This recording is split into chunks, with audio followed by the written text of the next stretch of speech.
Hello and welcome to profit marts YouTube channel. Friends, आज हम एक इम्पॉर्टेंट कैंडलस्टिक पैटर्न के बारे में जानकारी लेंगे जिसका नाम है डार्क क्लाउड कवर। बेसिकली ये एक बेरिश रिवर्सल पैटर्न है और टिपिकली ये फॉर्म होता है किसी एक अप ट्रेंड या अप मूव के बाद।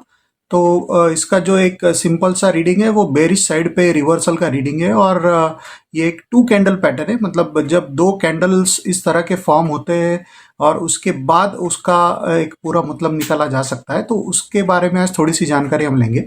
तो जैसा आप स्क्रीन पे देख पा रहे होंगे कि ये दो कैंडल्स आपको नज़र आ रहे हैं और जैसा इस डायग्राम में आप देख रहे हैं कि इसमें कोई शेडो नज़र नहीं आ रहा है। तो ज़रूरी नहीं कि हर बार आपको इसी तरह का पैटर्न मिले, हो सकता है विथ शेडो भी, या उसके जो हाइज और लोज के जो विक्स होते हैं तो वो भी आपको शायद नज़र आए, लेकिन उसका मीनिंग उसकी वजह से बदलेगा नहीं। तो उसके टेल या हाई हाई कैंडल का जो बार होता है उसका होना या ना होने से कैंडल के जो उसका रीडिंग है उसमें कोई ज़्यादा फर्क नहीं पड़ता है। बेसिकली ये रिप्रेजेंट करता है एक बेरिश माइंडसेट को जो ट्रेडर्स में डेवलप होता है बिकॉज ऑफ सम रीज़न। हो सकता है कोई फंडामेंटल रीज़न हो या कोई टेक्निकल रीज़न हो या जो भी हो, तो जिसकी वजह से एक बेरिश सा मूड थोड़ा डेवलप होना शुरू हो जाता है, तो उसका इंडिकेशन ये पैटर्न हमको देता है। तो इसका एक सिंपल उसका एक कंस्ट्रक्शन है कि आफ्टर एन अप मूव एक कैंडल इस तरह का बनता है। On up to this particular candle वो अप मूव चल रहा है और जैसा कि आप देख रहे हैं ये ग्रीन कलर का कैंडल है, तो यहाँ पे ये ओपन हुआ और इस रेट पे आके ये क्लोज हुआ। So that is the reason ये ग्रीन कलर का कैंडल है। और उसका अगला जो कैंडल होता है वो और भी ऊपर ओपन हो जाता है। मतलब एक तरह से कह सकते हैं कि प्रीवियस डे का जो हाई था उसके भी ऊपर इसका ओपनिंग प्राइस आता है, क्योंकि इस पर्टिकुलर कैंडल तक का जो हाँ इसका मोमेंटम चल रहा था वो ऑब्वियसली बहुत स्ट्रांग मोमेंटम है। उसी को कंटिन्यू करते हुए नेक्स्ट कैंडल के ओपनिंग में भी वो मोमेंटम कंटिन्यू होता है, बुलिश मोमेंटम। और जो स्टॉक है ये ऊपर की तरफ ओपन हो जाता है, लेकिन उस स्तर पे ये मेंटेन नहीं कर पाता, या उतना कन्विक्शन जो ट्रेडर्स कह लीजिए या स्पेकुलेटर्स कह लीजिए उनमें उतना कन्विक्शन कंसिस्टेंटली रह नहीं पाता और वहाँ से डिस्पाइट ऑफ हायर ओपनिंग ये धीरे धीरे धीरे गिव अप करता है। और प्रीवियस डे का जो कैंडल था, जो ग्रीन कलर का कैंडल था, उसका 50% मतलब सेंटर ऑफ दैट कैंडल या उसके नीचे आके ये क्लोजिंग दे देता है ऑन द नेक्स्ट डे। तो उस तरह से उसका फॉर्मेशन बनता है। तो दैट इज़ द रीज़न आपको ये इस तरह का फॉर्मेशन नज़र आता है। और अगेन जैसा मैंने बताया कि हो सकता है इसमें हाइज और लोज के विक्स हो, तो उससे कोई पैटर्न में फ़र्क नहीं पड़ेगा। तो ज़रूरी नहीं कि इसी तरह का कैंडल दिखे। तो ये फॉर्मेशन बनता है एक अप मूव के बाद, और एक ग्रीन कैंडल उसके नेक्स्ट कैंडल में एक हायर ओपनिंग और पूरे गेंस वो गिव अप कर देता है जो ओपनिंग में थे सुबह उस पर्टिकुलर इंस्ट्रूमेंट के। और at the opening at the closing previous day candle के 50% या उसके नीचे आके ये क्लोज दे देता है, जो कि सीधा सीधा हमको दर्शाता है कि किस तरह से उसमें सेलिंग प्रेशर हावी है। और उसको रीड करते हुए हम ये एक अंदाज़ा लगा सकते हैं कि आगे आने वाले कुछ कैंडल्स के लिए इसमें अंडरटोन जो रहेगा वो थोड़ा बेरिश रहेगा। तो इस तरह से इसका रीडिंग किया जाता है। आप उसको अगर चार्ट पे देखना चाहोगे तो आपको ये कुछ इस तरह का नज़र आएगा।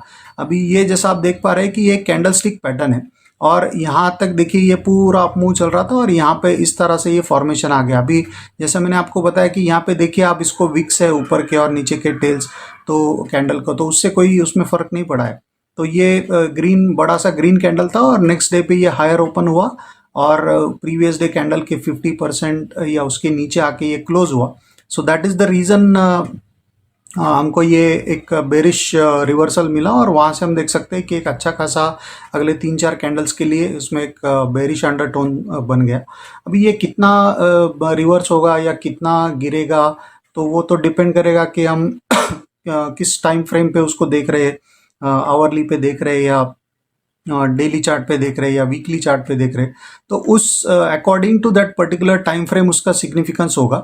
लेकिन ये चीज़ ज़रूरी हो जाती है कि आफ्टर अपमूव ही इस पैटर्न का आना हमारे लिए इम्पॉर्टेंट है, क्योंकि अगर स्टॉक गिरने के बाद उसमें इस तरह का पैटर्न बने तो फिर शायद हम उसको इतना इम्पोर्टेंस नहीं देंगे, क्योंकि फिर उसके उतने मायने नहीं रह जाएंगे। तो आफ्टर एन डिसेंट अपमूव या अपस्विंग इस स्टॉक में अगर हमको इस तरह का पैटर्न नज़र आता है तो फिर हम उसमें एक बेरिश अपॉर्चुनिटी ढूंढ सकते हैं। तो either we can cut our long positions, or we can even initiate short positions after identifying this kind of pattern.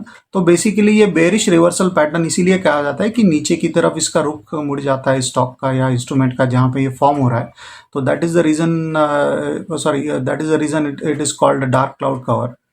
So dark cloud cover formation, basically वो नाम जो दिया गया है, चाइनीज नाम बड़े इंटरेस्टिंग है कैंडलस्टिक पैटर्न्स के जो दिए गए, वो बेसिकली उसके फॉर्मेशन की वजह से दिए जाते हैं, क्योंकि इस कैंडल को, इस कैंडल ने एक आधे से ज़्यादा उसको कवर कर लिया, तो that is why it is called as dark cloud cover. उसको it is some kind of dark cloud which is appearing after a particular up move which is a indication of bearishness. तो इस तरह से उसका एक reading निकल के आता है। तो ये है बेरिश रिवर्सल पैटर्न जिसका नाम है डार्क क्लाउड कवर। तो आज के वीडियो में इतना ही। अगले वीडियो में और किसी नए टेक्निकल एनालिसिस के इंडिकेटर या ऑस्किलेटर या किसी कैंडलस्टिक पैटर्न के साथ हम फिर आपको एक जानकारी लेके आएंगे। और हमारी कोशिश हमेशा ये रहेगी कि एक अवेयरनेस आप में जो ट्रेडर्स है या स्पेकुलेटर्स है या इन्वेस्टर्स है उसमें टेक्निकल एनालिसिस को लेके थोड़ा सा अवेयरनेस आए या उसका थोड़ा सा और नॉलेज में उनके इजाफा हो। तो इसी वजह से हम इस तरह के वीडियोस आपके लिए लेके आते हैं। तो हमेशा की तरह इस वीडियो को लाइक करना मत भूलिए, और उसको प्रॉफिट मार्ट का जो यूट्यूब चैनल है इसको आप सब्सक्राइब करना मत भूलिए। तो आज के वीडियो में इतना ही। Thank you for watching.